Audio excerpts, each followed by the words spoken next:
Okay, it being 6:30 p.m. on Monday, November 13th, 2017, I'll call to order the meeting of the Oregon School District Board of Education at the Oregon High School Innovation Center. Ms. Wick, would you call the roll?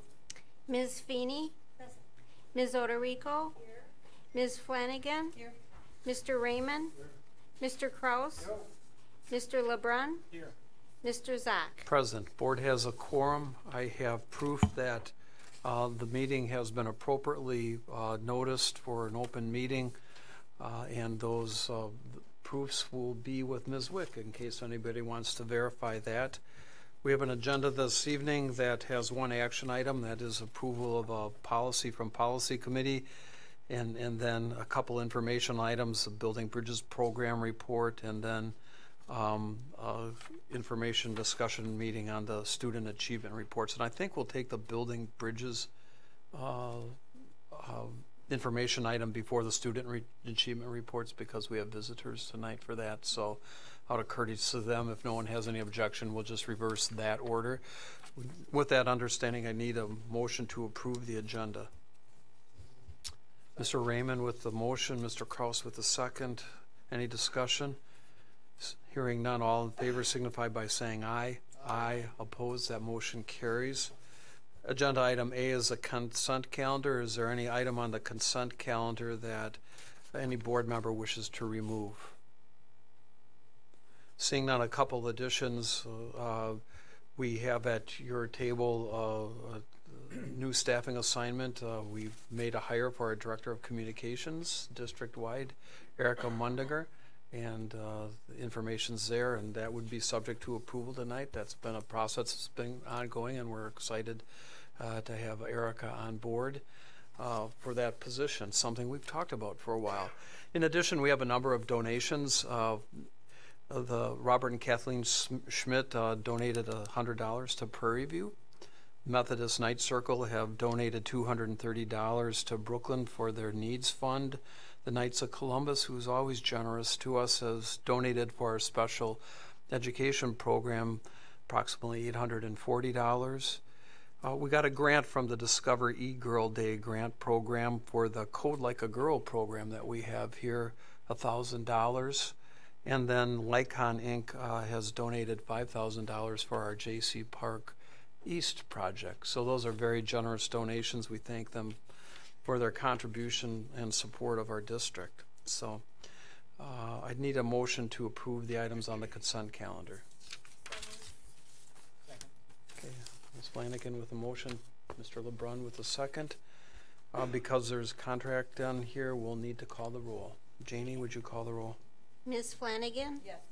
Mr. LeBrun? Yes. Ms. Feeney? Yes. Ms. Oderico? Yes. Mr. Raymond? Yes. Mr. Kraus? Yes. Mr. Zach? Yes, motion carries 7-0. Moving on to agenda item B, communications from the public by Board Policy 18004. The board has established an opportunity for members of the public to address the board. Janie, has anybody registered this evening? No. Is there anyone from the public who wishes to speak to the board this evening? Okay, seeing none, we'll move on to item C. Number one is OEA report, and I saw Lauren, anything tonight? Okay, thank you. Student report. Before you go, we get to brag a little bit because the swim team had a good season this year, was capped off by a couple great swims. One, Jenna Dobrinsky, did I say that right? Yep. She swam the 500-yard free and placed. We got points in that, had a great race. And then there was a Oregon 200 free relay, right? Somebody was on that, right? Yeah, that was you, and had a great, got to state number one, which is quite an accomplishment, and number two, you guys set a school record, didn't you?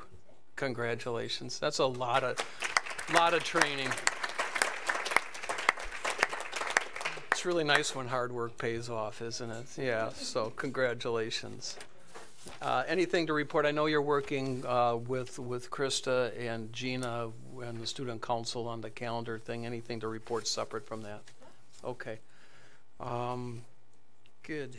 That takes us to action items D from policy 326, students in foster care. That's one that the board had approved back in June, but we need to make a change, and I'll turn it over to Krista, who's the chair of the policy committee, to describe that. The only change is 326.02. The state requires that we have actual name, not a position, for our foster care liaison, so that has been changed, and it's now Teresa Nicholas. So the policy committee recommends the approval of this change in that policy.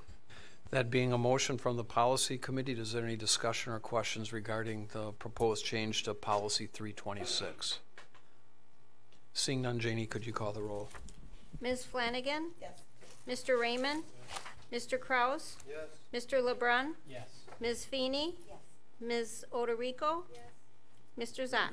Yes, that motion carries 7-0, and that motion, or that policy is amended as stated.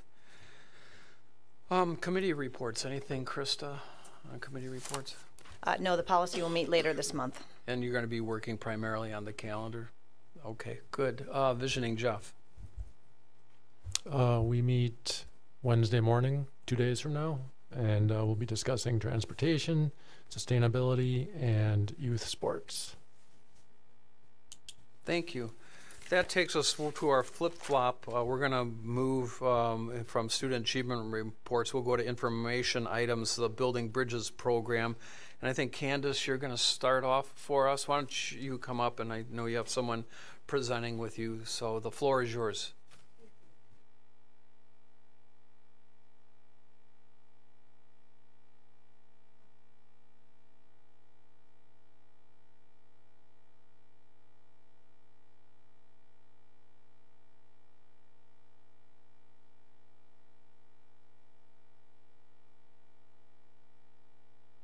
Is that better? Okay. So last year we had Joe Parisi out and he talked to the board a little bit about what Building Bridges was about, and we were able to make that happen. Building Bridges started out in just 3 schools in Dane County, and it has expanded to 10, and Oregon is one of those 10 schools that it now is in existence in. So last spring, the Student Services Department and I met, and we went through a kind of a brainstorming session on who we thought would be appropriate students for Building Bridges to start with. And then this summer, Catholic Charities, who is the employer of our Building Bridges people, brought us some great candidates for the 2 positions. One is a school position and one is a home position. So they're kind of separate their duties that way. And then we got together again this fall, and really we sort of tiered out how our students would be served. So we picked the highest needs kids for the first 12. And then we said, well, you know, these are the next set of students that would be served if in fact the parents say no to the program. And then we have another set of kids that we are prepared for in January. So I'm going to introduce Naomi. She's our school social worker, and she's going to share just what she's been up to since September.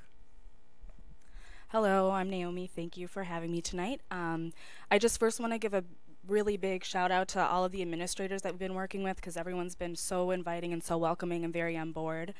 So we're very thankful just to have really positive conversations about students. And so myself, sorry, I have a bit of a cold, so I have a cough drop in. Myself and Madeline, my counterpart, we've been working hard to get these students going, and by the end of this week, we'll have 11 of the 12 students starting their 90 days. That 90 days starts after all of the informational meetings. So after we meet with the school, after we meet with the parent, we write a treatment service plan. And once that's signed, that's when the 90 days starts. So we've been going over those plans with families, getting school on board. And for my part, I've been going to IEP meetings. I've been working with students one-on-one. I've been problem solving with teachers during SSIT meetings. Anytime they have a free time, if I'm at the school, I might just pop in and say, hey, how's it going? Madeline and I have been doing a lot of home visits as well. She usually meets with families about once a week. I join when I can, and we have been coming up with incentive plans at home and just kind of coming up with ideas on how to make some carryover from school be very positive. And anything we can do in the home, maybe it's hooking families up with family therapy. Maybe it's making sure, well, we want to make sure that they definitely have a mental health provider. That's a lot of the reason that students are referred to us, is because there's some unmet mental health needs. So making sure that families either make those phone calls, or if they need a little bit of support, we'll sit next to them while they make the phone call. and just making sure that all their basic needs are met in terms of food share or accessing the Oregon food pantry, things like that. So I'm definitely willing to take any questions or anything that comes up. Yeah, any member of the board have any questions? Jeff? Can you explain what that 90-day window is about? So for crisis intervention programs, the kind of evidence-based idea behind crisis intervention is that it is 90 days, it is short term. So that 90 days is to stabilize families, to get as many resources in the home as possible, to kind of set up some systems that will be in place when we leave, and then to make sure that there's a plan to follow up. So we do our own follow-up about 1 month and 6 months after we're out of there, but we leave with a plan in place of, if something comes up, this is what you do. We write safety plans with families so that they have that as well. And we can do safety plans for school and kids so that they kind of know, like, this is what it feels like when I start to get angry, and this is how I know when I need to take a break. But the 90 days is because it is a crisis stabilization program. Anyone else? Courtney, anything? Dan? No. Okay. Barb? Tim? Krista? Is this a year-to-year program? I can't remember, or is it multi-year? We expect it to last. We are in a 1-year program, and then we'll renew if things are going well. But yeah, we anticipate that the need will continue to be there. So we're hopeful. And the county looked like they were not. It was a popular enough program that the county suspected that they would fund long term. That's the sense I got in looking at statements in the public that that's going to continue for a while. So we're limited to servicing 12 at a time just by workload capacity or by contractual capacity or both? So we, I think in its original plan it was about 15 students, but it's down to 12 per time, and it allows us to have some flexibility then for if we have kids in crisis that have just a short term, can you help us with this child who's in crisis? It gives them a little bit more flexibility to do those short term crises students. So we agreed that we would try 12 instead of going with the 15 that had originally been in place. Okay, and then is that 12 per Naomi and then 12 for your other, or just 12 total? It's 12 total. We share a caseload of 12. Okay. So that they get really strong at school and at home, just the same people working really hard to make sure that there's a stable, that crisis can be stabilized and those mental health needs can hopefully be met. And going back to what Candace said too, is that we are available for any consultation. So we do have that flexibility to be able to problem solve with school teams short term and just kind of come up with a bunch of ideas if necessary as well. And did I understand correct that you're here in the school and then your counterpart then works in the home with the parents or the family? Yeah, we share. I'm more in the school and she's more in the home, but there's a big Venn diagram of us both sharing a lot of the duties. Sure. So when the 90 days is expired, then are you going to take another 12? Is that the plan? So you've already probably got a list of 12 that are waiting? And so that referral period is from January 1st to February 1st. And some of our 90 days with the students that we're currently working with, the plans that we're writing this week, those expire like February 20th, 21st is 90 days out. So there'll be some overlap, but Madeline and I are ready to just, have a lot of kids on our caseload. And how do you get the students who need the services, and then how do you prioritize who's 1 through 12 and who's 13 through 24? And I'm assuming you probably have a deeper list than 24. Yeah, I think our first go around was 39, and so then we just kind of went through like, who do we think is in most crisis first, and if those parents say no, then here's the next tier. So then we have that remainder, 25 or so students who are still on the list for January, and we'll meet in December as a student services department and kind of look at who's appropriate, who's has the most significant needs.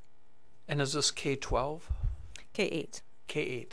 Okay. How about 9-12? What's with that population? How's that being served? With our existing resources. So, okay. We anticipated that Teresa, our social worker, would be able to spend more time at the high school as a result of this programming being K-8, but she actually is part also of the referral and all of those kind of processes for the K-8 population as well. So the Student Services Department is just managing as best they can, and we do have Oregon Mental Health and Lake City Counseling that come into the high school for outside counseling. So what would, and I don't want to get into individual specifics, but what kind of things are you servicing? What kind of issues are we seeing that causes a student to be referred and to be placed on these lists? So a lot of times the behavior in school is kind of what alerts people that maybe there's a trauma history or something along those lines. So a lot of that externalizing some violent, aggressive behavior, maybe just work avoidance, things like that. And then we'd meet with the school to kind of get some more information, meet with the family to see what's going on at home, and then work with the school to come up with a plan for here's some things maybe to try, and I'll support you along the way. And I can also meet with the student one-on-one, and we can talk about some of those things and just try to put some systems in place. And sometimes those conversations might be, let's have another conversation about special education. Maybe that's something that we can talk about, not coming from the school, because we're not from the school, we're affiliated with the school, but we're not the school. So maybe it's a conversation that we can have at your house in a comfortable setting. Maybe we can talk about medication if that's something that you haven't explored before or is scary to talk about, and we can just kind of support you as you're thinking about it. And we don't have recommendations, we don't come with pressure. It's just, let's have a conversation. We'll meet you where you are, and we can revisit this conversation anytime. So then Madeline and I will work with the school, we'll work with the family to really come up with some, hopefully some systems that will stay in place after we're gone, after 90 days. Did that answer your question? Okay. Yeah, it did. Very good. Did that trigger anybody else have anything they want to ask? I'm done. Tim, And so is this a year-round program, just a school year program? It's just a school year program. We do have some hours built in over summer break in case if a family really wants us to attend a neuropsych appointment or some sort of their first counseling appointment, they're really nervous about going, but they couldn't get in until July 1st, we have the availability to go with them to that appointment. So we technically have 40 hours over the summer that we are available to work, not 40 hours a week, but 40 hours total. But typically we get all of our hours in and all of the needs are met before the 90 days are over before the school year or right around when school's ending. And you mentioned that you also check in to make sure that there's family therapy going on. So do you meet with the family therapist to make sure that you're working together on a common? We offer to get releases signed and just be available if they want to talk about anything. But we also know that we are short term, so we can hook them up with services, but we're not the ones providing the family therapy. But we can definitely share any observations or any things that we're trying with them in terms of, here's a chore chart that this kid really seems to like. Maybe that's something that we can build on, things like that, observations. So being in the middle of family therapy isn't a requirement of being on the list? No, that's just something that might come up. Like, you know, we might overhear families saying, like, we're just having a really hard time communicating with each other. And maybe we notice it when there's a lot of screaming in the house. So it might be like, have you thought about family therapy? It's something to try. Let's look at your insurance. Maybe we can help you make those phone calls if you're unsure how to do that, how to access those resources. Okay. So you'll get through the first 12 plus kids, and you'll start in February on the next 12 plus kids, and then you'll be at the end of the school year, essentially. Okay. So 24 students a year. Okay. Very good. Thank you. Thanks so much. I hope we'll get you on the agenda sometime at the end of the school year to see how this year went and share your insight with a little history and retrospective for us before you go. I want to say thank you so much. Yeah, well, Madeline and I are enjoying it, and everyone's been so welcoming and so great, so we're very appreciative. We were really excited when the opportunity came our way through the county, so we welcome Naomi. Thanks for being part of our district, and thank you. Say the same to Madeline, and we wish you a lot of success on this as we go through. Great. Thank you so much. Thanks. Thanks, Candace.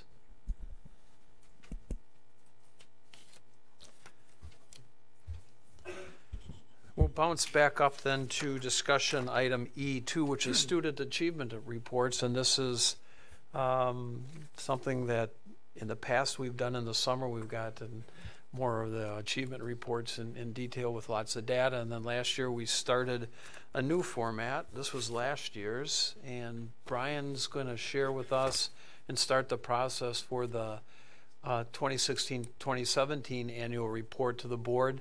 The goal tonight is to receive that information and to hear from our building administrators regarding the report, perhaps ask a few questions on that, but primarily to get the report, hear what they're saying, and then have a chance to review it, and then we're going to come back with more specific feedback from the board at our next meeting. Okay, kind of a typical process. So, Brian, we're going to stay in here. We talked about maybe going to the other room, but this is we're settled in pretty well here, and it would be nice to have the public view this through cable as well in the discussion. So, Brian, I'm going to turn the presentation over to you, and you guide us along the way. To get us started, I'm going to ask all administrators to come up by the microphone. Remember, our PowerPoint slide is set up, so Mary, you are first, but I'm going to make a couple of comments. Then we'll work through K4, we'll go to RCI, then the middle school, and then to the high school.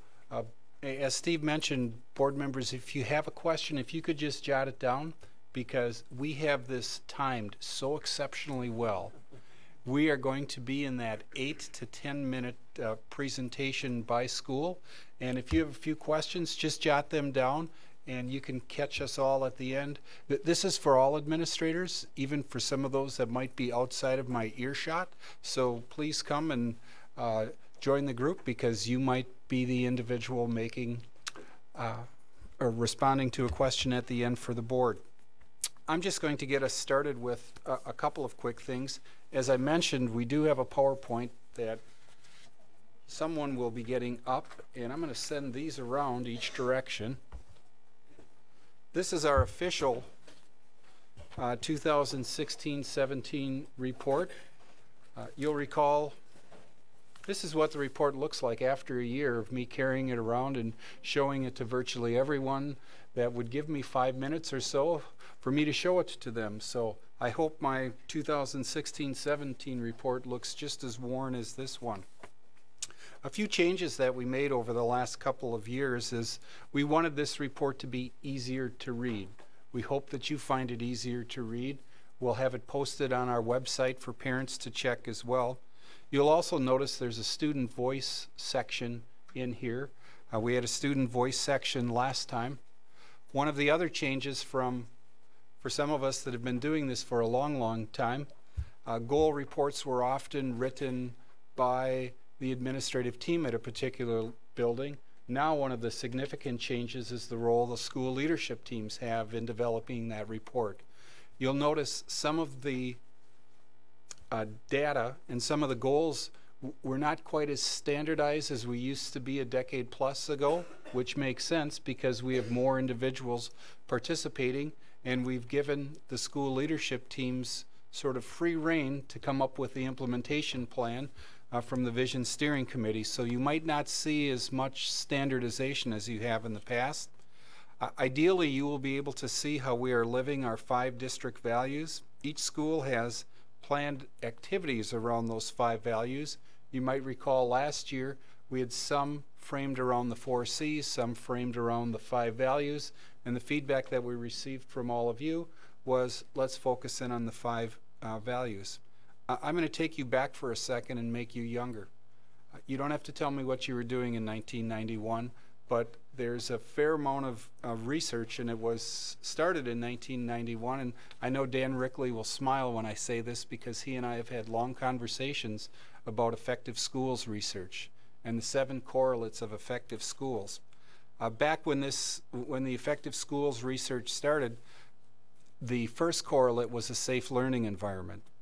That safe learning environment has now, I'll say second generation, has been transformed to learning for all. And the interesting part, when we say learning for all, it connects on our 5 values under whole child emphasis and educational equity. The second The second correlate is high expectations for student success. Again, in 1990 terms. In current 2.0 terms, it's student mastery. Again, connecting to our values of whole child, learning experiences, and educational equity. The third correlate, instructional leadership, 91 term, current day term, principal and teacher empowerment.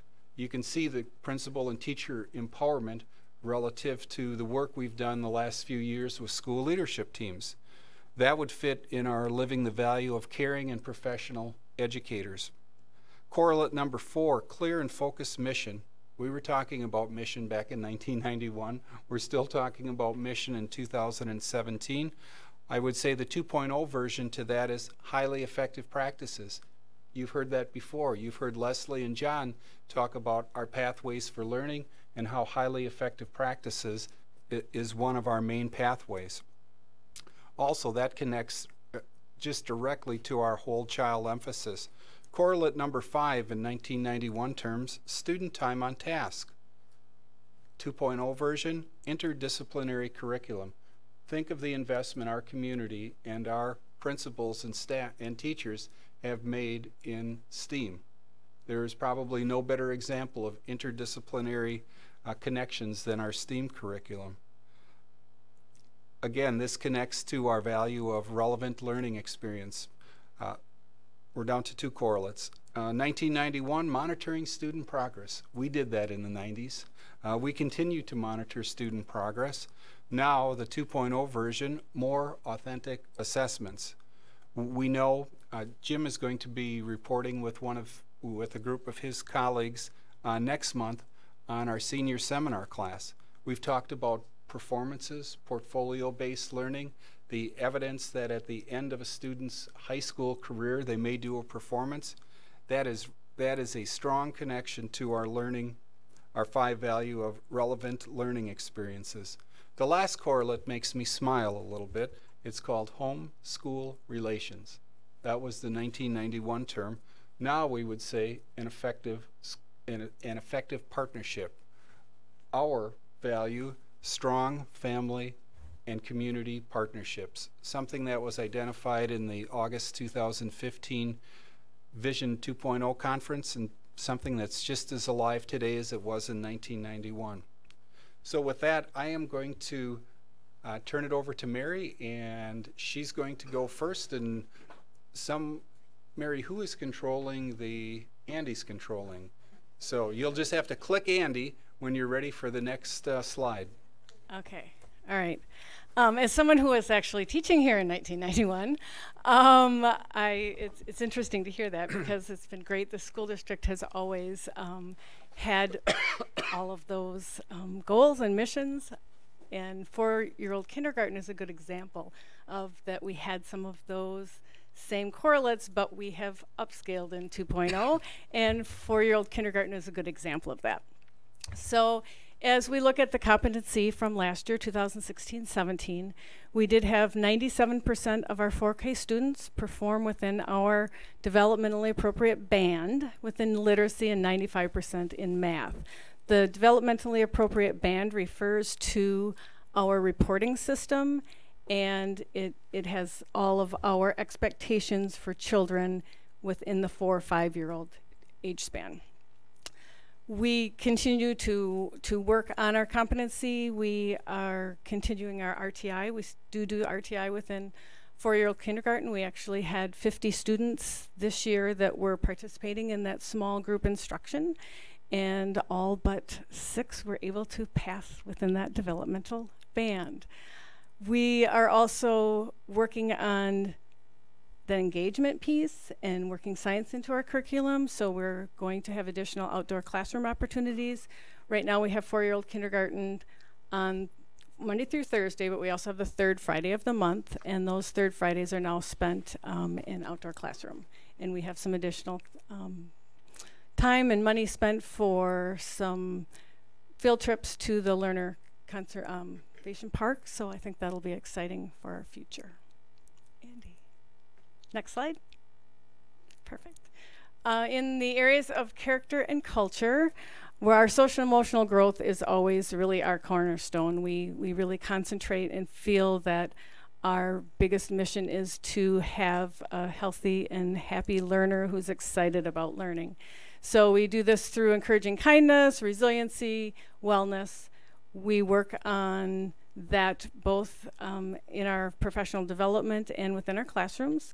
We do have Kelly Petrie training our students 1 hour or hour and a half each month in mindfulness, and doing not just kind of an overview as we've had in the past, but she's giving us direct classroom opportunities, and she's also coming into our classrooms to model those activities.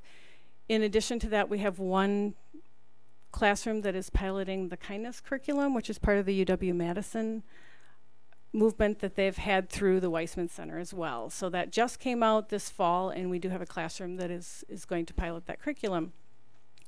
We always want to provide a free, equitable preschool education for anyone in the school district.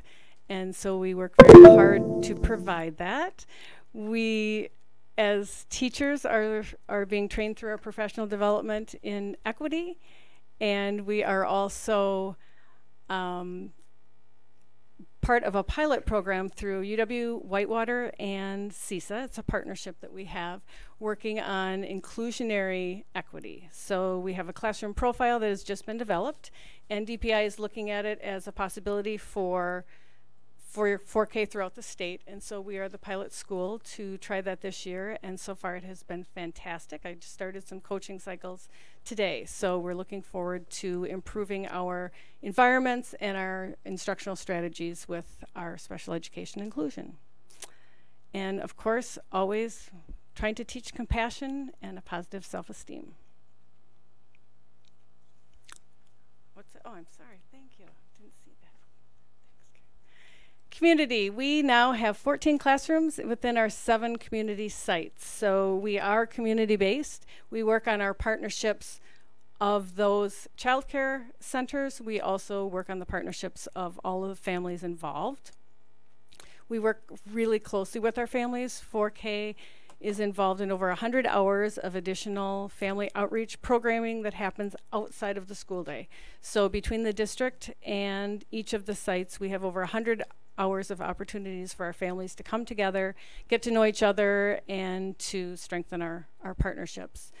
This year we added a new 4K site, Starlight Academy, which is housed in what we all know as the old Little Folks building, and that's up and running and doing very well, and so we've really enjoyed that collaboration.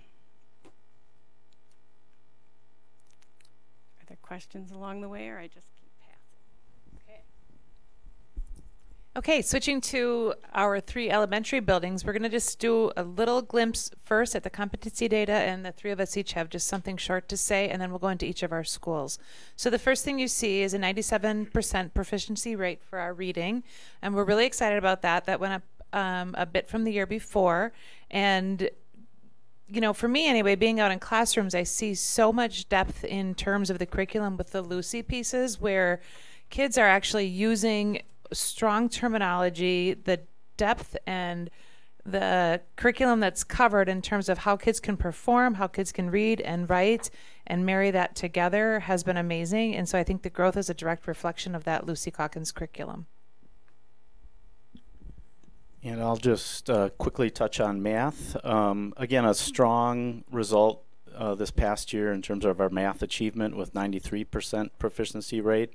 It was a little bit of a dip from the year before. If I'm not mistaken, we were, I think, 96% the year before. You know, we continue to have a strong focus on growth for all of our learners.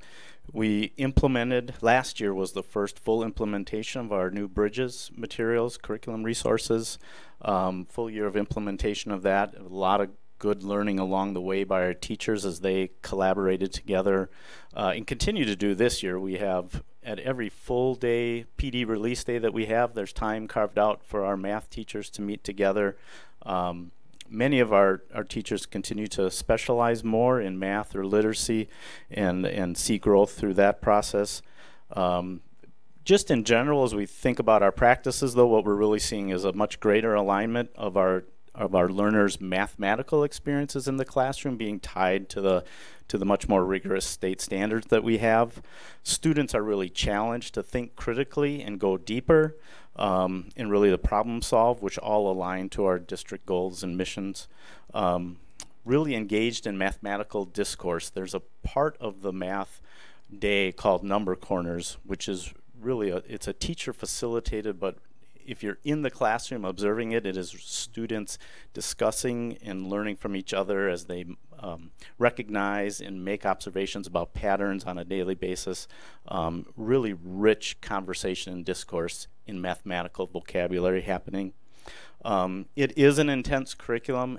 It calls for a lot of prep time on our teachers' part, but they have been very dedicated to the work needed to lift this kind of experiences for our students. And they're really seeing the gain. It's anecdotal evidence, but really seeing the gain in our students as mathematicians and the way they can go deeper in their mathematical thought and number sense. Great conversations at PLCs as teachers work together to identify what it is our students need to know and how we need to respond to them and how they're doing. And just already this year hearing teachers talk to about how they're seeing that the students were much more prepared to be in the Bridges curriculum based on our results from last year. I'll talk a little bit about our next steps. Again, we really are emphasizing growth for our learners. Last year we had our new Lucy curriculum for reading and our new Bridges for math. So this year teachers are spending time personalizing that curriculum, really finding ways to meet the needs of their learners. Also doing some RTI within the classroom. We have a Bridges intervention kit that some teachers are exploring to really meet the needs of their students. All 3 elementary schools have a PLC in place, and this year teachers are really diving into that, really collaborating and really focusing on that student learning, figuring out what have students learned, what are they missing, and what can they do to move the students forward. We have our literacy and math coaches working in student-centered coaching cycles with teachers, and so we strongly are encouraging teachers to be part of that, but the math coaches also attend grade level meetings and district PD days as well. We're working in our buildings with professional development and really aligning it to the pathways for educators. Some buildings are focusing more specifically on some things, but we're really focusing on equity, highly effective practices such as formative assessments, learning target, feedback to students, and also goal setting. Each school is also focusing on themes within equity and also doing lots of work with all of our staff members around the equity theme. And then last, we are really trying to increase our students' opportunities to have inquiry-based science experiences. We have engineering is elementary and FOSS science adopted into some grade levels, and it's really providing students a chance to explore, chance to do experiments, work together as a group, problem solve together, and really have fun in their classrooms.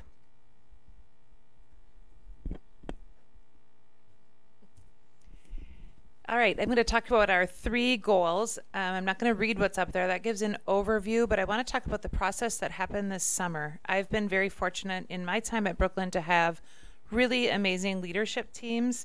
And this year, the discussion over this summer wasn't so much about writing the next goal for the next year for these values, but to look at our work and better our work to make our goals better. And that sounds so silly, but they looked at it the reverse way. Like, what are we already doing that ties to these goals? And they became much more ground up in what we were talking about, not just necessarily looking at a number or a score to hit or an area of growth, which we did in the end, but we looked at what are we doing day to day in our buildings and with our practice to increase the things we want to be successful with. So our character goal really was sitting pretty good. We came in at about a 96% of parents indicating that kids treated each other well.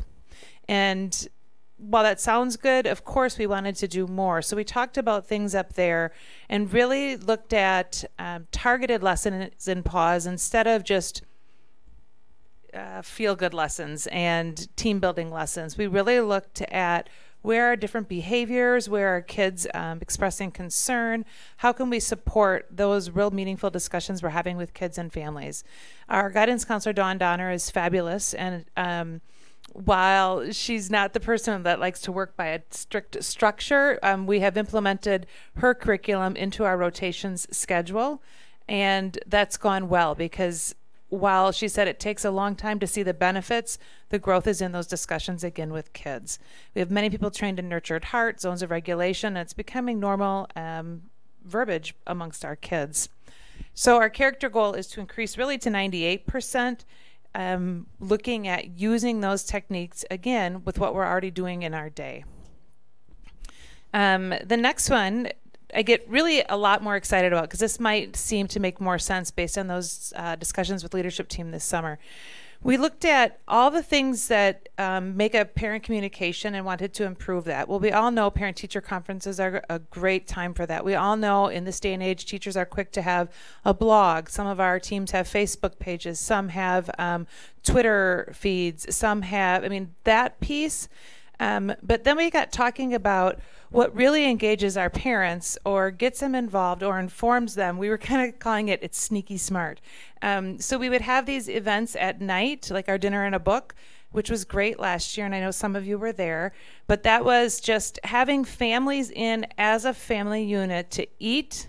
We did wheeling and dealing with local people to get pizzas, bananas, and water for a quick meal. But then parents were engaged in storytelling process with different speakers. Steve was one of the readers. He was a great volunteer. We had news people, weather people, firefighters, a variety of community people. And I think that left it was probably our best attended event of the year. So we went ahead and did a math night too, where again, the sneaky part was teaching parents math games and skills that they could then take home with their kids. And so we thought about not only, do we inform parents in those traditional ways, maybe an email or a phone call, but getting parents in to experience the curriculum, to have a better understanding, so when they are sitting down and working with their kid, they can understand what we've done in the classroom. Last week, we changed it a little bit, and it was math and mad science. So we had stations for families to come in and see some of the math games that are tied to the curriculum with Bridges. But then we also had Professor Maria, who came in and she did science experiments with kids. So again, engaging with families in a way that ties back to our curriculum. We felt that was a really good way of getting parents involved in a way that was authentic and real, and took it one step beyond typical parent communication. Finally, our culture goal goes back to, we wanted the students and staff to say they felt safe at school. And so some of that looks very similar to a previous goal. But we talked about the building design, of course, is great and so much better in terms of safety, but looking at things such as mindfulness, as Mary mentioned, our school psychologist is running mini groups with that. But talking about having a regular presence, and this is so neat because it ties to a conversation I had last Monday. The village president in Brooklyn is a former Brooklyn Bobcat. And so he came in and he just wanted to visit the school and see the changes since he was a kid and be kind of a insight with kids. But I said to him, Clayton, what we really need from you is some people to come and be part of our culture. Whether you can get, your public works director or someone from fire and rescue to come mentor kids and be part of our day. And he was really excited about that. And so I believe we're going to see him in maybe shooting hoops with a student or reading books with a friend. But again, that safety element and knowing your community members who are part of that safety charge would be really exciting. And so it was so neat to have a 22-year-old young village president want to come and engage with our school and enhance some of that safety. The other thing and this is a call to anybody watching on TV, it's been in our newsletter. I'll do it. It's been in our newsletter. We're really looking for volunteers that are male to come into school, and I've been pleading in our newsletter, and I've got one, and he's coming this week, to do things that maybe some kids don't do, whether it's learn how to play a board game or again, that whole shoot hoops or take a kid to our movement room and just have interactions with kids that are positive, so that kids feel a connection to other adults that are in their community. So we're excited about that as well. And I think that wraps me up. I probably went over my 8 minutes, but it looks like my friend Chris is next. Thank you, Carrie. If the gentleman operating the camera could zoom in, I'll do my commercial now. Always beats us to the punch. All right. So character and culture goals at Netherwood. A leadership team and a staff really look at these going hand in hand, how we support our students' social and emotional growth, which is so important.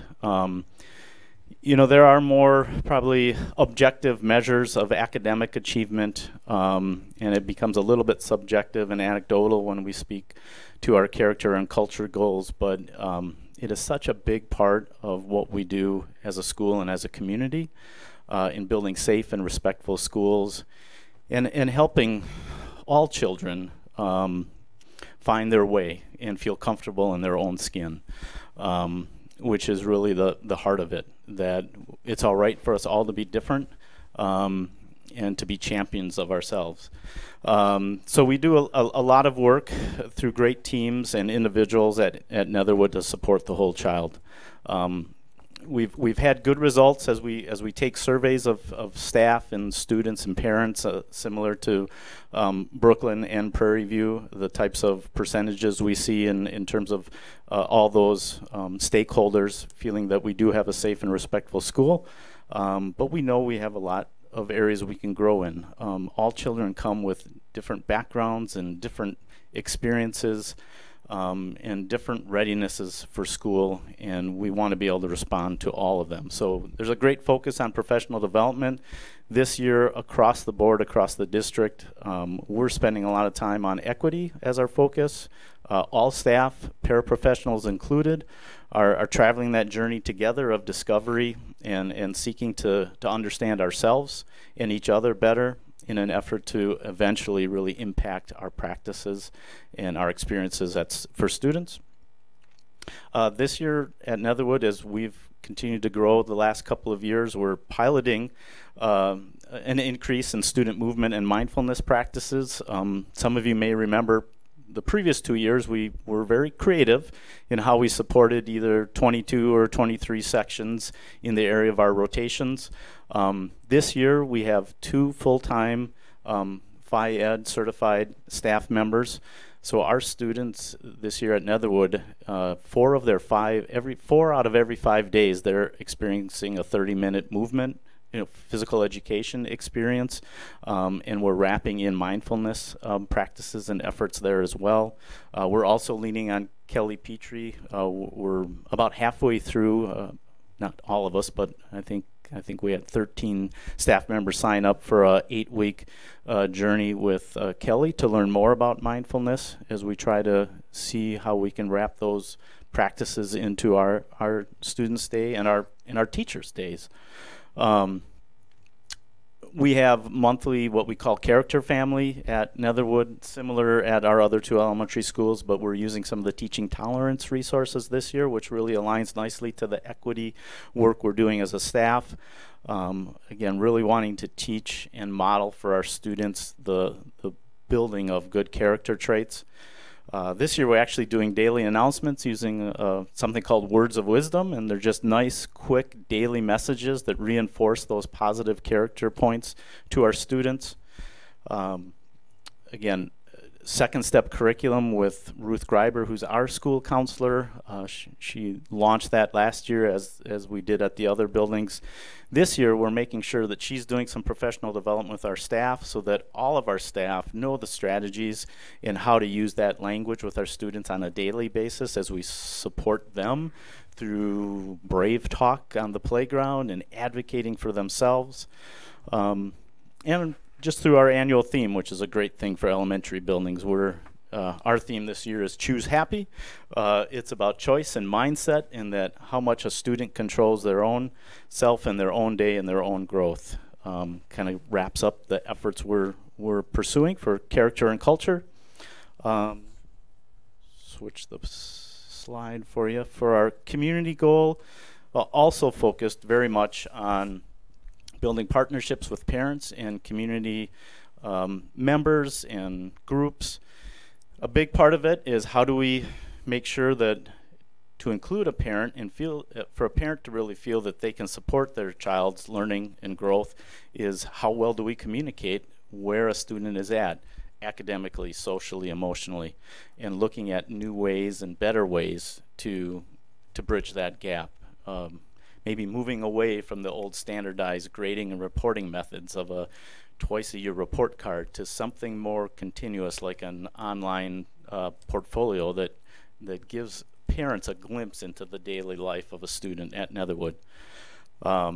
Some things we noted too in terms of building partnerships with parents is that we do a lot of work at school under the flagship of PBIS, Positive Behavioral Interventions and Supports, and our character families, but we kind of noticed we maybe weren't informing parents very well of that. So we're very mindful this year of how we do that and communicate to our parents better, sending out either in our newsletter or in individual email communication so that parents can support that and have the conversations at home with our students. Back to the portfolio tool I mentioned, many of our teachers are using a tool called Seesaw this year. It's an online portfolio tool through the leadership of our ITLT, Pam Sangos, has really gotten our staff interested and involved in seeing how they can use that to better communicate and for students to also take better ownership of their learning and self-assess themselves and have that living documentation of their growth. We're looking forward to updates to our website and investigating new social media tools for Netherwood to use, as we know that parents maybe don't always read a 5-page newsletter that comes once a month, and how can we get information out to them in a format, probably on a phone, that they're more likely to read these days.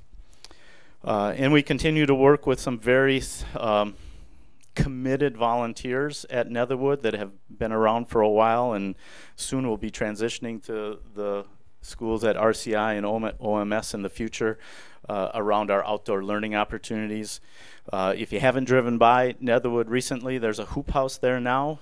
Kim Sorbet and Teresa Nelson and their husbands and Dr. Marr and Nate Marr and others have been great in helping us build that to expand our outdoor learning spaces. And as we launch into next generation science standards through the engineering as elementary and even through our math bridges, there are opportunities for outdoor learning through our math as students investigate growing through the math curriculum as well. So it's great that we have those parent volunteers and partners that help us support the Arboretum, the outdoor learning classrooms, and the hoop house construction. Prairie View, we have an amazing 3C team, our culture, character, and community team. We meet in the summer, and our team members don't want to leave the team. They are so happy to be on it. They love to lead this work in the school, and so we started full steam ahead. With it being my second year here, and Cindy Olander's second year, we were really able to do a lot of work this summer to prepare for this year.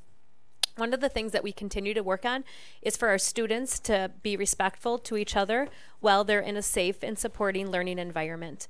One thing that we always do at Prairie View is we kind of make a theme for the year, and this year we have a growth mindset theme, and it is growth mindset superheroes. So every month has a different superhero. You will see teachers in capes and masks in videos.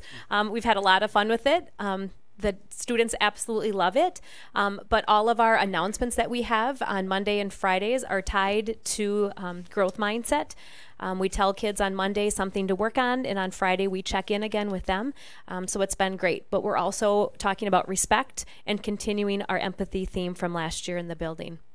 We continue to look at parent data that we get from surveys and student data from surveys. We'll continue to work on bus. That was an area that safety comes up quite often from parent responses and student responses. So we're looking at ways that we can make the buses safer for students, because we want our students to feel safe in all school environments, which is the playground, in the school, and also the buses. We have multi-grade pop groups, just like the other two schools as well. We meet once a month. for our students, and those students every time we meet go through different things with growth mindset, talking about empathy, and continuing any guidance themes as well through the second step curriculum in those groups. We also have Pop Patrol, which is done from our 4th grade leadership team. We have students that help out all around the school during the lunchtime and in the hallways to make sure that the hallways and cafeteria are safe for students, and also to help students out. You'll see a picture of a 4th grade Pop Patrol helping a kindergartner zip up their jacket. So it's great to see that around the school every day. We have our school counselor. This is her 2nd year, and so she is starting some, they're called SAG groups, so social, academic, instructional groups with students, and these are really kind of tier 2 interventions that work with students on social or behavioral skills that they have or may be missing. And so she will do small groups with students for 6 to 8 weeks and really try to have them improve their skills so they can make the safe choices when they're all around the school. We have a school-wide focus on equity. We have what the second PD of the month, second staff meeting of the month is equity for our teachers, and then Cindy Olander leads additional meetings for paras and office staff during the other times of the month. We have our 2nd year of second step curriculum, and we will continue to implement that. We're doing some things now with the grade levels to try to have some inclusion activities for kids to feel like they belong. We're doing an interest survey for our 4th graders to try to have some peer relationships built for some kids who might be struggling. So those are some of our next steps for culture and character. Next up, for community, we are always trying to get our parents involved and to also inform our parents of their child's progress. Some things that we've done to include community members. Last year we built a new garden, and so if you haven't seen it, we have 5 raised beds and some garden mounds. We will be extending that this year, looking to really make the space more defined. We'll be adding some garden beds, some pumpkin and gourd beds, and continuing to make that space a really outdoor learning classroom as we move forward.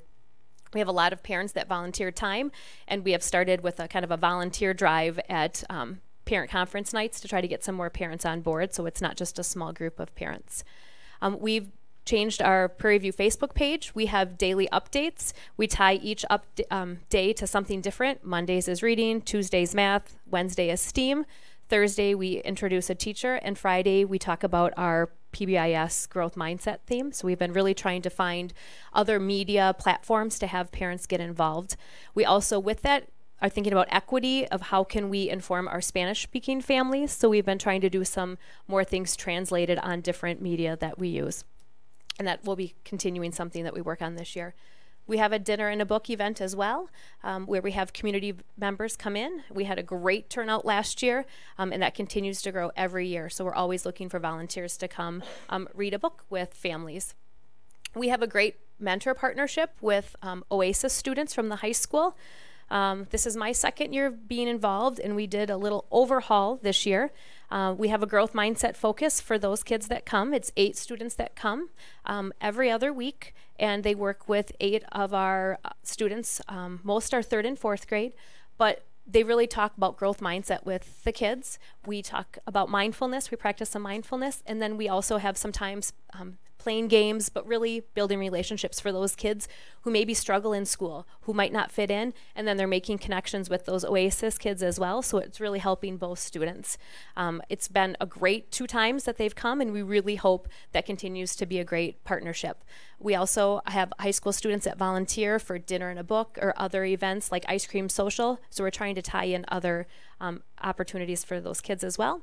And we're really working with the community, really towards our gardens, but also having other parents help with different games on the playground, help with other things that we can do in our classroom to make our areas beautiful. We have some arboretum kind of things on the inside, and so we're looking at ways that we can make those into learning spaces in our school as well.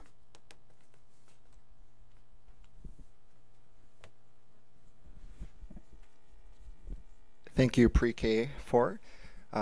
Now on to RCI, and to put our little plug in, we will be doing our raised garden beds this upcoming Saturday from 8 until noon if anyone wants to come out and help construct raised garden beds. We're putting 8 of them in to start at RCI. So we spent quite a bit of time last school year going over what we want to stand for at RCI to help out our learners, as well as making connections with all of our stakeholders outside of RCI, and we really came to a strong theory of action that was finalized this past summer. And part of our theory of action interconnects our district mission statement, and I'm just going to spend a second here talking about that. So if all RCI staff members collaborate purposely to design relevant and empowering learning experiences that speak to the whole child, then all students will acquire the skills, knowledge, and attitudes needed to achieve their individual potential.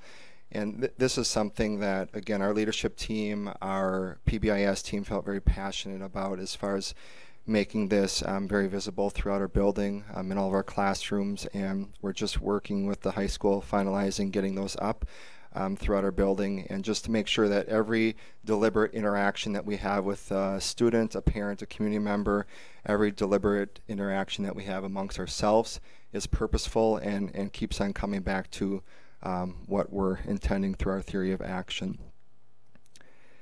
So looking at the wonderful students that our elementary schools send to us, we have a lot of our learners that are coming to us with great knowledge and great skills. And last school year, we had 92% of our 5th graders by the end of the school year reading at benchmark or making at least 1 year of growth. Our 6th graders were at 97% as far as reading at benchmark or making 1 year of growth. Mathematics, we had 94% for 5th grade and 96% for 6th grade. So again, our students are coming in with some great skill sets from the elementary schools, and they're continue progressing at RCI. One of the things that we're really honing in this year is making sure that all of our learners are making at least 1 year of growth if they're at benchmark in the fall testing window.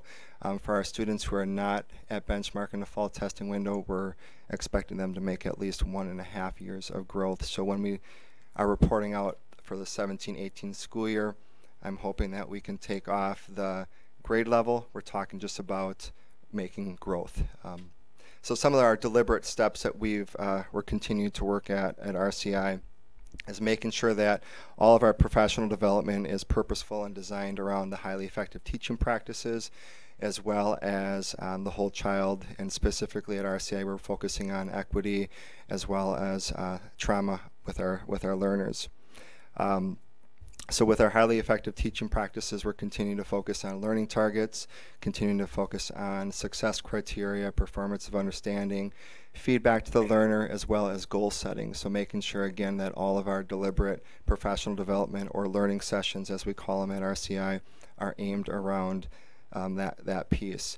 One thing that we're doing different at RCI this year is our paraprofessionals are coming in for our bi-monthly staff meetings when it pertains to working with the whole child, so that way they're having the opportunity to hear and collaborate and really examine their beliefs and how to better address equity within our learners. Throughout the school year as well, we have about 6 dates on the calendar that we're aiming to work with this progress monitoring our students to see how they're doing as far as making benchmark and reaching goals. So we have an extensive RTI process that we're using. We've already had our first meetings in October. I think November 30th and December 6th are our next RTI check-ins to see how our learners are progressing along the way. We also have our teams have 2 back-to-back collaboration periods a day. So every other week we're working with each of the grade levels to see how those students are progressing as well, and any other additional needs that our learners are needing. As far as our character goal, we're continuing to look at our data through our surveys, as well as we have another tool that we're implementing K-8 this year, a program called EduClimber, and that is a program that's really helping us be able to triangulate data, being able to have it all in one central warehouse to see where the academic needs are, as well as maybe some of the social emotional needs that are happening within a classroom. It basically runs reports every night, and we're able to click on a student's name and have all that data at our fingertips versus having to create 3 or 4 different spreadsheets that might be unique to each team. This is one honed in database that's allowing us to really be more decisive in our decisions, as well as timely, and saving us some unnecessary time scrolling through spreadsheets. So EduClimber is also helping us be able to evaluate is our second step curriculum that the school counselors are implementing, see what its effect is having on our 5th graders, as well as identifying some of our students who might have some trauma sensitive needs that we have a group of staff members that have gone through extensive training this past summer who are going to be continuing leading specific professional development. We're going to be starting on November 28th within each of our teams, as well as our Purple staff, to be able to get some specific training when it comes to trauma within our learners. Again, we're also looking at continuing staff developing their toolbox, working with students in need. Teaching tolerance and the nurtured heart approach are continued professional development opportunities that we're encouraging our staff members to be a part of. And our last slide, you can see this is a picture that, or these 2 pictures are last year, creating partnerships with our community members. Top right, we built our Panda Ball pit, which is something that all of our learners who've gone through Camp Gray absolutely love, and it's been something that I know the kids really have enjoyed. And if you look at the lower left, that is one of our first days last September with all of our students participating in a game called Panda Ball. One of the things that makes this game so appealing, I think, to any of our staff members is it doesn't matter your circle of friends, it doesn't matter your athletic ability or non-athletic ability. Everyone is encouraging one another, and the kids are teaching other kids how to play the game. So you can see it right on the center of our playground, behind the play structure, between the play structure and our athletic fields. So we're continuing to do different pieces like this to tie in our community. Like I said, we're working on our raised garden beds this upcoming weekend. Other projects that we're looking at doing is having an exercise path very similar to Brooklyn, with as much as our community uses our athletic fields at RCI. We're looking at continuing to have different options for family members and parents when they're coming over, as well as another alternative during FIAD classes. We're also continuing our 2nd year of our parent connections at RCI, and this is something that we're continuing to hope to be able to identify where there might be gaps of communication that are happening, as well as how to better inform our parents.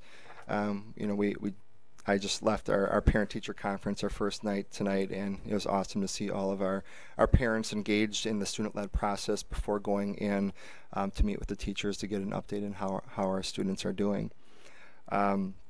We also do a quarterly newsletter that goes home, and I know the elementary principals had talked about some of our new pieces that we're looking at for communicating with families as far as how to get information out in a timely and a succinct way, so that way parents are utilizing our communications. That is it for RCI.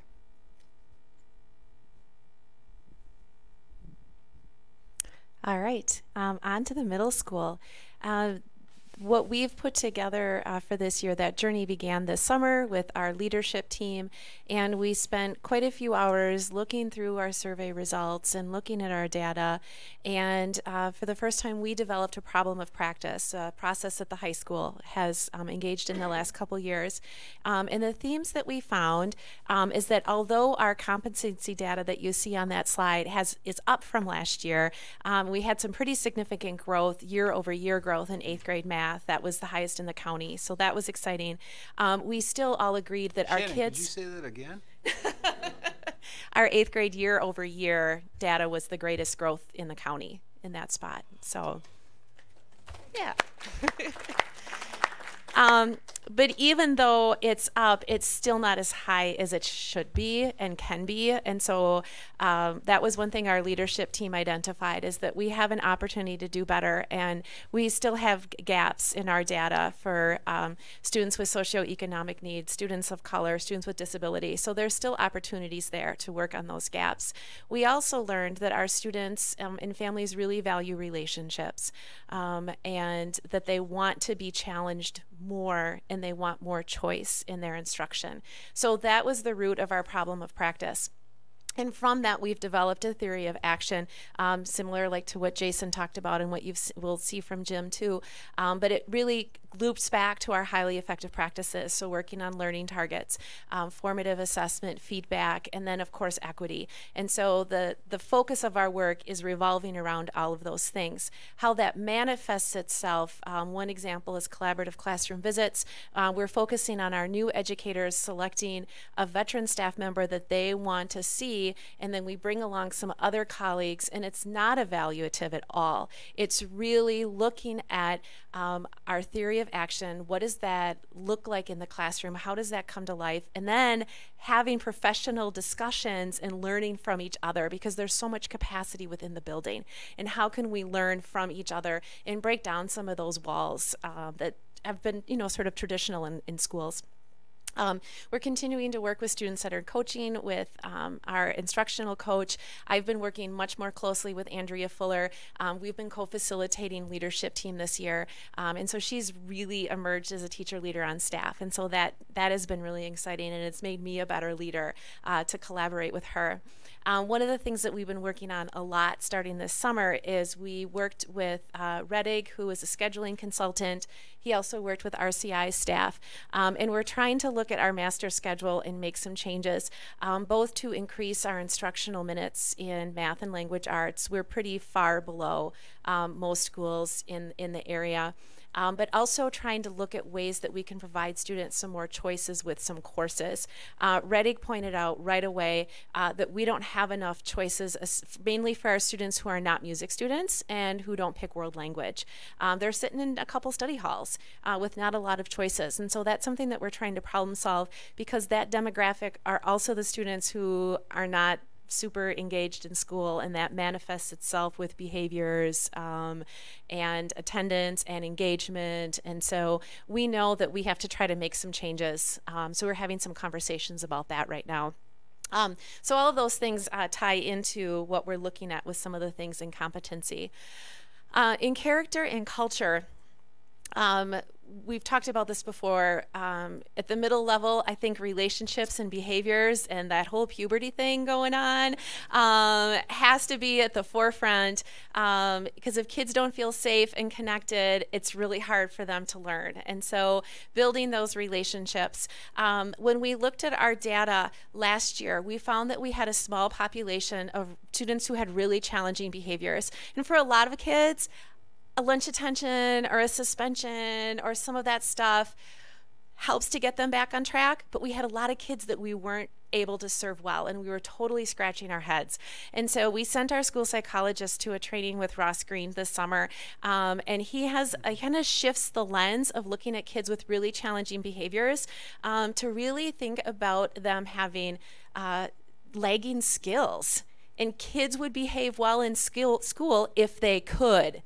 And so we're looking at how we're addressing challenging behavior differently, and we're already starting to see some nice shifts with that. And we have some other members of other schools who are engaging in some book studies and trying to learn more about that method too. So I think you'll hear more about that, but we're really excited about that piece.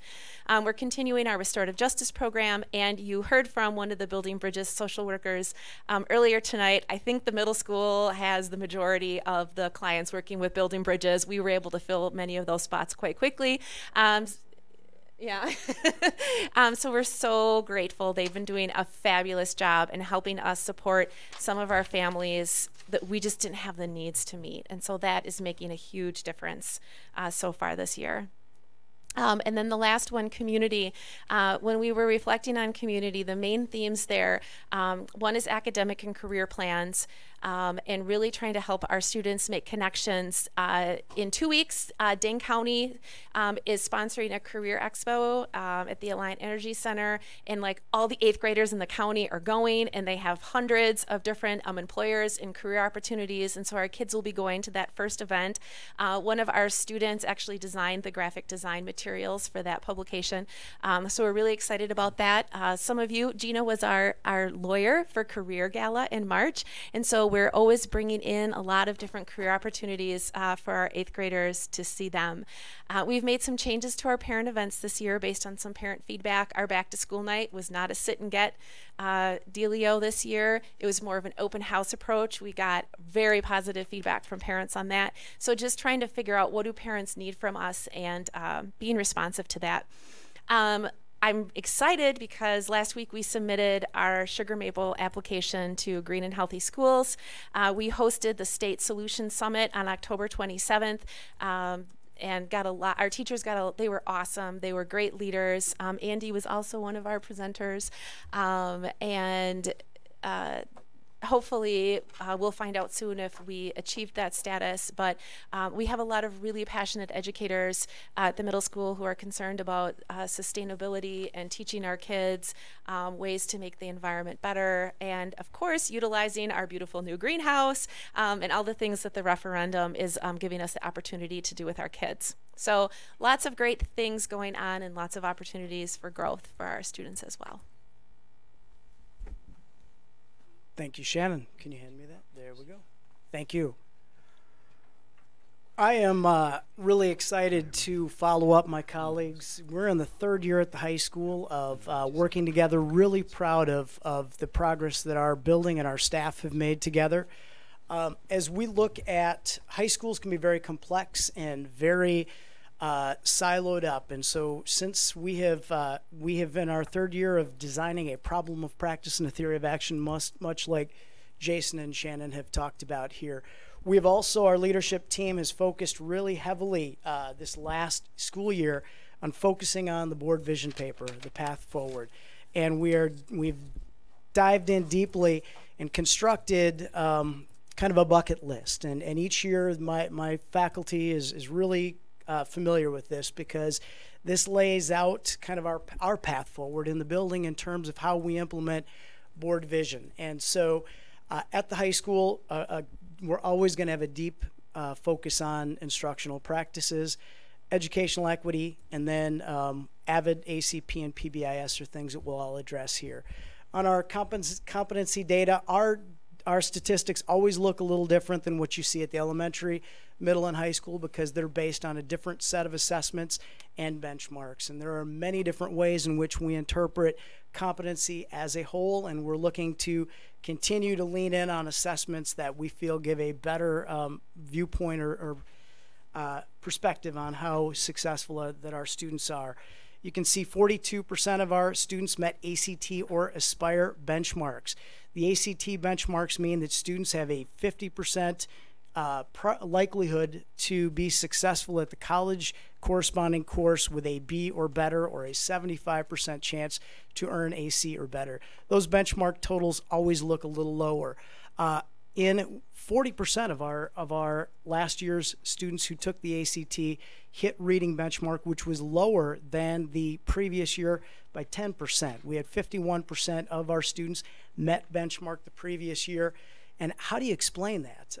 First of all, we saw that coming in a lot of ways, because when that group came in as 9th graders, they came in reading proficient on Aspire at a 37% clip, as sophomores came in at a 36. And the ACT is, by and large, is a reading assessment, and it is a very difficult reading assessment. Our staff has worked really hard our theory of action is, in essence, a literacy-based theory of action across all environments.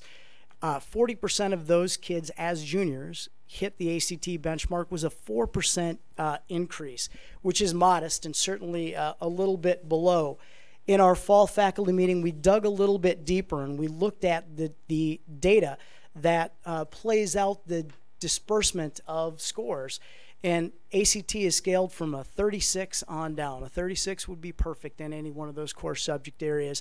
As we trace across to read the reading level, we see that 34 of our students were within 1 point of proficiency on that subtest of the ACT, which, as we look back at their performance, are showing growth, that our kids are growing and are right there, but definitely there's a lot of room for improvement. And so as a staff, we have seen that as an opportunity for us to double down on core academic reading and in addition to those content area skills that we have. Our students, 53% of our juniors met the math ACT benchmark. And again, when we look at our percentage of our students that meet all benchmarks, all 4 in the ACT, 31% of our 2018 class of 2018 kids have met all 4 statewide. That's at 23, and 45% of our kids meet 3 or 4 benchmarks. In additional competency elements, 42% of our kids took an AP course. 390 AP classes were completed with an 88% pass rate, and some were really truly astounding. Our AP Psych, we had 97 kids take it, and we had 95 kids pass with a 3, 4, or a 5, and we had an enormous number of 4s and 5s. And that's a test that has a traditional 61% pass rate nationally. So tremendous achievement there. We look at GPA as an indicator. Can you give me those figures again? So we had 90, my AP, the ones that I just spoke to. Yeah. 95. They up on the, got it. They're up there, but Yep. I added a few more. 95 of 97 AP Psych kids passed with a 3, 4, or 5. And we had 46 5s and 45 4s, which are just truly extraordinary outcomes. We have again, GPAs are definitely an indicator that show that kids are college ready. A 3.0 or better, 57% of our graduating students last year were in that zone, while we had students with a 2.0 or less at 11%, and that was a slight reduction from the previous year. RedefiningReady.org is a national group that came from a group of school administrators that put together college and career readiness indicators, and there's a list of different criteria, and if students are able to meet 2 or more in each of these areas, they're considered by this organization to be college and career ready. 66% of the 2017 grads met the college readiness, while 91% met the career ready. They also have a life ready measure, but they are still coming in with the criteria to establish what those are. So it's a work in process. This is their 2nd year. But again, looking at our next steps in the area of competency is doubling down on our implementation of our theory of action and our Panther Power 9, making sure that we are implementing content area, complex reading opportunities for students with supports all across the curriculum, and giving students feedback along the way. We have a bunch of we study the work that we do here, and we collaborate. We're looking to break down walls. And so collaborative classroom visits you've heard about. This is our 3rd year. We had 2 years in a row where everybody participated in at least one collaborative classroom visit, and it's an opportunity for us to venture into each other's classrooms, and again, in a non-evaluative setting, and we deepen the discourse about real teaching with our real students in our real classrooms. Additionally, we implemented instructional rounds last year, which we partner with Edgewood College, UW. We have external partners from other school districts, as well as internal folks from our district. Brian was a part of instructional rounds last year. Leslie, we've got principals from other buildings as well as teachers within our own building. And we take a dipstick of learning on a particular morning in our school. We visit 12 classrooms, and we have a network of visitors that then spend the rest of the day making meaning of what we saw. We're looking for evidence of our theory of action in action, and studying specifically the tasks that students and teachers are engaged together in the presence of content. Our 2nd round of instructional rounds is this coming Thursday. So we will have, again, Bruce King from the UW. We will have Fran Johnson from Edgewood College. We'll have a variety of other folks inside and out that will join us for that day and help us make meaning of the work that we're doing with kids, looking for themes and next steps for us to continue to be better studying our work, as opposed to hearing other schools talk about what they do in classrooms or going to conferences or watching videos. What we're doing is we're studying our work here and becoming and deepening the discourse. So that is something that I definitely look forward to, and we will have another one in March as well. We have a support group for new staff, which meets monthly. We've got a luncheon, and our folks get together and talk about teaching and learning and just-in-time PD around, you know, the day, a year in the life here at OHS. We support our collaborative teams and our SLO groups as well with time and coaching. And then on the other side, interventions and supports, where our BIT team continues to focus with a systems meeting and individual student tracking progress. We've got a large continued focus on students that aren't earning credit. And we're building supports. Mr. Rickley may talk here in a moment about one that we've designed and pushed forward. Lauren Liebwald is a part of our math program, and we designed an opportunity rather than we wanted to keep kids in the algebra mix as opposed to designing an alternate experience. And so some students simply needed a double dose, and a supportive intervention that can pre-teach, reteach, and parallel curriculum. And that went into place last year, and we saw it as extremely helpful in keeping kids in. We had a 2-year algebra, 1A, 1B, and we didn't like the data that we were seeing there. And when we tracked other research, we didn't see that it was the best way forward. And so we did some site visits, some research, and designed something that we feel is helping immensely, as well as an additional math resource and support. Much of that is teacher-driven, and an opportunity to study what we're doing and look for ways in which we can help support kids and help kids succeed. We've got our homework help, which is 4 days a week, as well as our Saturday Academy. We have a robust peer tutoring program where parents and students can approach us and request tutors, and those tutors are able to earn service hours as well as being role models and support kids in the mix. And also, one of our big initiatives this year is developing an AVID program, and I think at a time before too long, we'll approach the board and we'll talk more about AVID. Dan, did you want to say a couple words here about? And I know folks have been listening a long time, but I really think it's important to hear some of the changes we've made, because we do look significantly. Sorry, Mike. Yeah. I'm just pushing him out of the way. It's kind of nice sitting in the back row, by the way.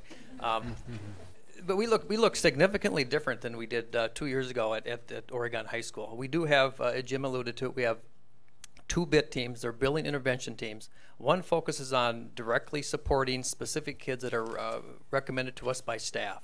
And we meet every other week, and we have a group of 11 folks that talk about those kids. We identify the learning need that's not there, that's not being met, and then we also develop goals.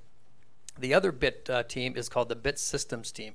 And we've been taking a look at some of the systems that we have in place that are not allowing us to meet the needs of some of our most struggling learners. And one of the things that we did, if you look up on that slide, is we have restructured what we call the traditional study hall to a learning resource. And this was a very significant paradigm shift for folks. Because a study hall was a place where students went into. For the most part, teachers would take roles, some would support them, kids would sign out. But now, if a student is struggling, freshman and sophomore, if they have a grade that is below a C at the mid-quarter point, we meet with them and talk with them. So the learning resource teachers, first quarter, there were 24. Myself met one-on-one with 140 students in freshmen and sophomores and explained to them that we are going to offer them support during their learning resource, formerly called study hall. Okay, and there was 140 at that point in time. And instead of talking about the logistics of that, I just want to read an excerpt from an email that I received from one of the learning resource teachers, and I think it speaks louder if I read it aloud. So this is an email from a teacher. The learning resource plan you've been working on so hard for is really paying off. Out of the 3 kids I've been monitoring, 2 of them have raised the effective grades to a C or better. One of those slipped a bit in another class, but the process we are already using enabled me to see it and get him working immediately to correct it. The other has a C- in another class, so we decided to focus on that so that she doesn't slip below a D. The third student hasn't made a huge strides, but he is working, and I've been able to send him to his other teachers during resource time for help. So he was either sent to like math resource or English resource. That's 100% improvement rate, even though they're not all getting straight A's or anything. I'd say that's a ringing endorsement of the work that the BIT team is doing on this. It's a great idea and an obvious one that we should check in regularly with students who are struggling. But the only way we could institute this practice at a building level would be to have everyone on the same page. You've been able to get us there quickly, and in a few short weeks, I've seen results. Nice job, very impressed. Okay, so I think that is really a testimony to what we've actually done. And kids have raised their grades very significantly in a short amount of time. Now tomorrow, we'll run first quarter grades and do the same thing again. Identify the kids who are in need of support and support them directly in their classes. So that's a big shift from last year or even the year before as far as how we use that time with our kids. So, I mean, I'm very proud of the work that they've done. So. Thank you, Mr. Rickley. Few highlights from our culture, character, and community goals, and then we'll run through kind of what a few key initiatives are in each. 92% of our students last year agreed or strongly agreed that they felt safe at OHS. Now, that is, I think, something that is a positive, and we want to work on it to make sure that all of our kids feel physically and emotionally safe here as well. 83% of parents agreed or strongly agreed that their students were safe here at OHS. We have seen a decline in the amount of office referrals as well as in and out of school suspensions significantly over the last few years. And also we have in terms of our co-curricular participation, we've got 46% of our kids that are involved in sports and activities, as well as 63% of our students were participating in one or more other co-curricular activities. We really believe on the slide up here that involvement at high school is huge. And this weekend we had the musical, and we had over 100 students that were involved in a wonderful production of Pirates of Penzance.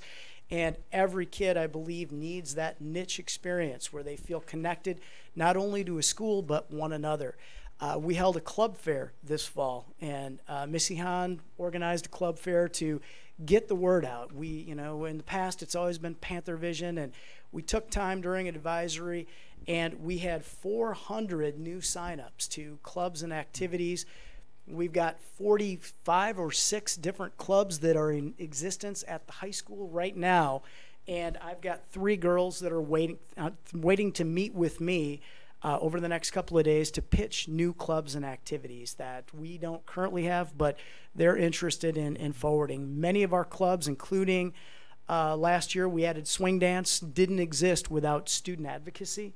And so it really is a testament to not only our students but our staff being willing to step up and to be involved. And so we expect that 63% number even to be significantly higher next year. And character and culture, PBIS is something that's not new, but I'll take my hat off to Kim Griffin, who has really come the last couple of years and has worked extremely hard to reinvigorate what PBIS had a launch here a while back, and it kind of just got quiet for a bit. And Kim is a systems person. She loves systems and structures. And Kim, do you want to just say a couple quick words on PBIS? What you got going, and restorative practices and justice? So last year we kind of started up restorative justice, and we trained circle keepers, and fortunately this year we're able to keep it going. We have student-to-student circles, we've had staff and student circles, we've had support circles for students. So restorative justice is off and running, and that was just started last year, and we get referrals every day for new circles to come. So that's really nice. The other aspect about that is we've brought it into advisory. So our advisory lessons, we've actually trained the 80 LINK crew members to be certified in restorative justice as well. So they go into the circles and they pair it with teachers, and teachers and students lead a circle. We've had one on relationships so far. We've also had one coming up that will be about community service and paying it forward. PBIS, we went, but 9 of us went to a staffing in October, In October, we did got our groundwork again out in PBS, and we've really moved that work forward now. We last year we did student breakfasts, so teachers would recommend students and write them a personal note or a card. It would be anything from why you're a unique student, what I'm seeing, I'm impressed by you, how I've seen you grown throughout the year. And so they get a personal note from the staff member to be invited to a breakfast. This breakfast, these kids were over 200 plus at each breakfast, and it was really neat to see kids open up this card. So it wasn't really about the breakfast, it's about the acknowledgement of that personal relationship that students and teachers were getting. So we are also reinventing a little bit the Panther way. It was funny because we met as a group, and what we delivered to students, we said, well, we need to hear student voice. We gave this to students like, no, we need to do it a little different. So with student voice, we've kind of went back to the drawing table, and we're looking at what we really want the Panther way to look like. I met today with a couple of students that are going to be doing Panther Pause, which on Panther Vision, we're looking at social climate and issues in our building. And they're taking them and making them into kind of a weekly update like you would see on SNL or something with a positive twist that they're really getting the word out about what we want to see here, what we believe, what we want our school to look like, and they're taking it and running with it. So we got a lot in the works, so I'm really proud of that. So thank you. Thank you, Kim. And one other piece that we are diving deeply in, we have been involved in the last couple of years, is designing and implementing academic and career planning as of 2017, the fall. State law dictates that every student have an academic and career plan. I know that earlier incarnations of board paper talked about individualized learning plans, ILPs. And in a sense, academic and career plans are a student's part of their pathway that will begin earlier, and it'll begin, they're mandated at grade 6, but we're beginning them earlier. And they will follow a kid through their path in the OSD. And at the high school, it will also culminate in a post-secondary plan so that every kid who leaves us has a plan, whether it be college, whether it be 2-year, whether it be military or into the world of work, an apprenticeship, a gap year. We want every kid to have a plan forward and the opportunity to be mentored and to have the opportunity to weigh their interests and their passions as it relates to that path. And moving forward, we will share with you in an upcoming meeting. I think we're coming back in December, and we'll talk a little bit about senior passage presentations as well as it relates to the elements of 41102, which is policy around graduation, 41101 being 23 credits and in 40 hours of service. 41102 really is about that double track, those life skills that we want to ensure that every kid has that ties to those theory of action that's sitting on the wall over there, which is we want every kid to leave us as a reader, writer, critical thinker, problem solver, well-rounded, that they've had, that they're empathetic, all of the things that you have identified, we have as well. And we're looking forward to building that experience with and for students moving forward. And I think with that, that might be the end of the high school presentation. Terrific. We, board members, we shared lots of information and covered an incredible amount of ground today. I hope one of your takeaways is the strength of our collective student achievement for all 4,000 plus students. And I trust another one of your takeaways is the passion that you see from our administrative team. And it doesn't just happen with us in the room. We stand in front of 650 plus people that do this every day with our students. And frankly, without our staff and without having the high level staff that we have, we couldn't make the education possible. You know from various reports over the years, we have become a destination district. There's a reason why 2,000 people plan to move here between now and the year 2030. It's because of the educational experience that we're able to provide. I had a little offline conversation with Steve ahead of time, and he's going to share some information with board members. If there's a few quick questions, we're happy to respond to those questions. And the process we used the last couple of years was to come back and get questions from board members, and then we can be in a position to respond directly to those questions. We could either, I think I messed up the next agenda because I did commit to Jim that the presentation on the senior seminar class was going to be December 11th, and for whatever reason I put it on the next agenda. I didn't mean to do that. We'll make it December 11th. But ideally, if we were ready, and board members, if you were ready, we could respond and gather your feedback and questions and be ready to report back by November 27th. So I will stop and turn it over to Steve. Yeah, what worked well last time was that you guys, if you had any specific questions you wanted to ask, general stuff, to shoot it to me so I can kind of put them in some sort of form, coalesce those into common themes and get them out to Brian and the administrative team ahead of time, like, so you don't get surprises or anything like that. It's not going to preclude us from having individual questions at the session or to have individual comments. I'm not seeking to preclude that, but if I can get in advance some stuff that you're thinking about and questions, then Brian and I can get together to facilitate that. So we're going to have our feedback session on the 27th. So if you could get to that to me like a week before. So, is that okay? Anybody have anything that they want to mention right now briefly at all? I'm not we've heard a lot of stuff, but if there's anything that's really wants to jump out of you tonight, let me know. Otherwise, I think we'll feedback on the next meeting. Okay, that good with everybody? It's really good to hear from you guys, and to sit in this type of setting, and we did a lot of listening, but I'm really looking forward to 2 weeks from now when we can have more of a dialogue. It's just fascinating to hear what's going on in the school. It provides a lot of meaning to us and fills in a lot of blanks for us, because you live it every day, but we get it once a month or twice a month. So this is important stuff for us.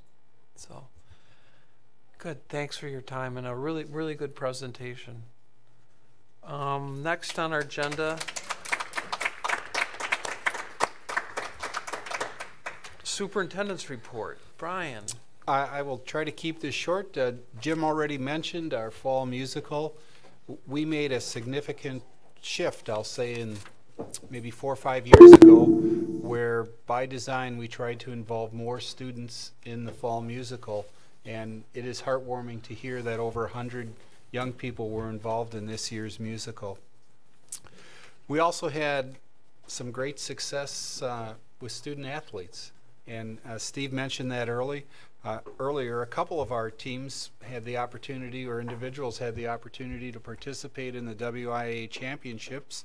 Girls swimming most recently over at the natatorium, and being a former swimmer parent, I guess I'll always be a swimmer's parent. I've spent more times in the various pools across south central Wisconsin, and some of them are exceedingly hot. I am so happy with the adjustments we made at Oregon Pool. So it's a little more climate controlled, and if you've never had the opportunity to be at the UW Natatorium, you should do it sometime. The WIA state tournament there is just an incredible experience. And also 2 weeks ago, our boys soccer team was the Division II runner-up at the state tournament. Again, a wonderful experience for our kids to play 2 different games at Uline Field in Milwaukee. The next item, I know you have this on your agenda. We have the Path Forward book seminar with Dr. Jim Rickabaugh on November 20th, and then again on December 4th. So we are really looking forward to that. Last week on Friday, I didn't report it when I shared information because I wrote my report early.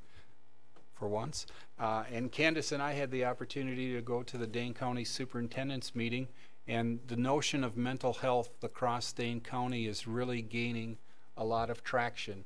And the Dane County Directors of Student Services, or Pupil Services, whichever term you'd like to use, they have been working collaboratively and brought a plan to the Dane County Superintendents, and the goal is they provided this really great PowerPoint, and it says 16 districts, one collective vision. And the goal is for us to collaborate together as school districts and to share resources.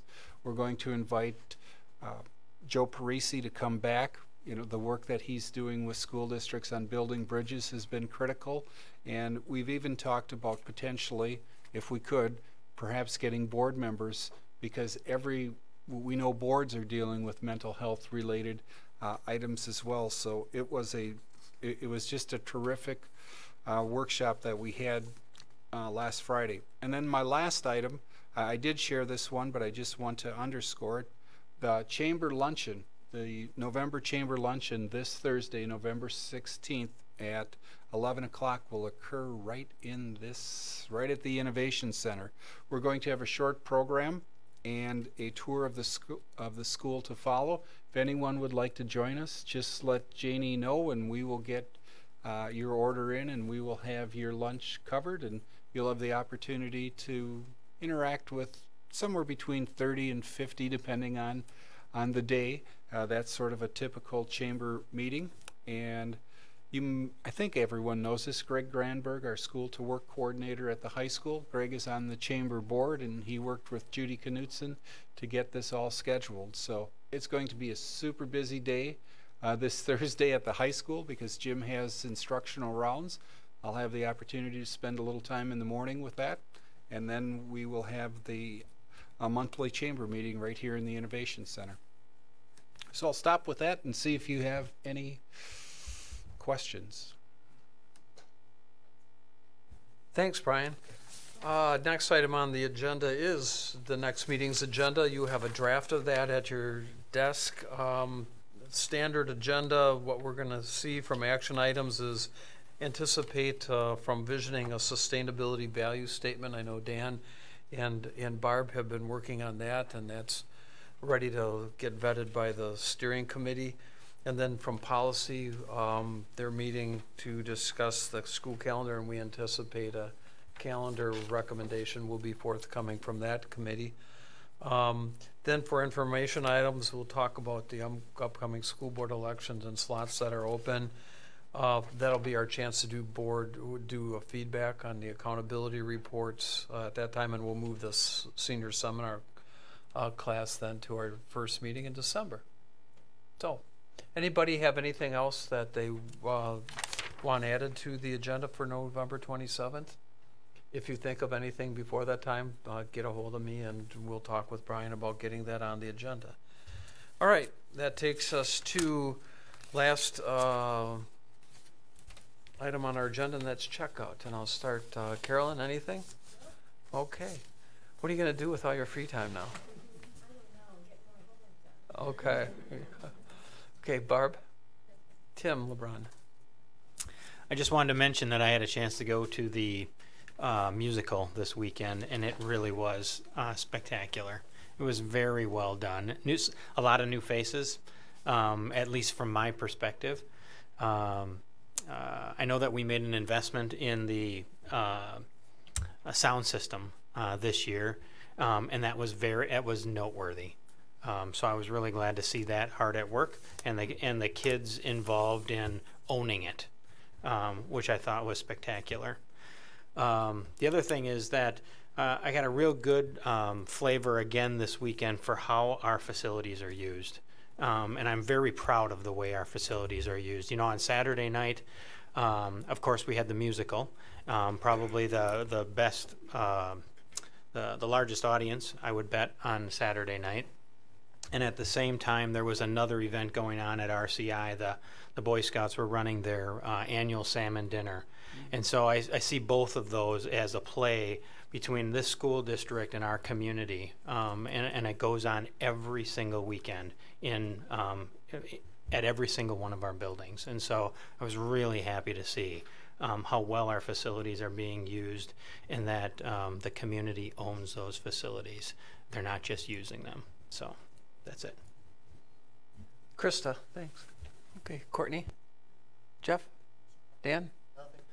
I've got a couple things real quickly. On a sad note, Ralph Berglund passed away a week or so ago. Ralph was a former school board member and was longtime school board president. And so on behalf of the board, we sent flowers and we extend our condolences to the Berglund family. He was a really dedicated servant to public schools in this district for a long time. I ran into Dale Schultz, if you guys remember Dale, retired teacher from Brooklyn. He's sort of retired, right? I mean, he just shows up. Yeah. I saw him at the Firefly, and I asked him if he'd seen the building, the high school building, and he said he had not. So Dale and I met this morning at the Firefly, got a coffee, and we came up and gave Dale a tour of the high school. And, you know, he was just blown away. Not only by how nice the facilities are, but how they're dedicated to student learning and were designed with that in mind. We were walking through during the school day, and so we got to see how the spaces are being utilized, and it's pretty spectacular, and the change in which our facilities are being used educationally. So that was really fun and rewarding. I too saw Pirates of Penzance. Mike Doucette told me he was going to do that last year, and I said, really? Because that's an incredibly ambitious project to do for a high school, and it involves a lot of young men singing, which is really ambitious. And you know, Mike has had some health issues and wasn't able to take on the full directorship of the play, and so a lot of people stepped up. Sammy Ulmer, Katie Monk, Jen Yancey, and they just did a terrific job with that. And I'll echo what Tim said, because I talked to Katie Monk about how she's liking the new digital soundboard and light board, and it really makes a difference from someone who's worked in that theater and had worked with the analog stuff.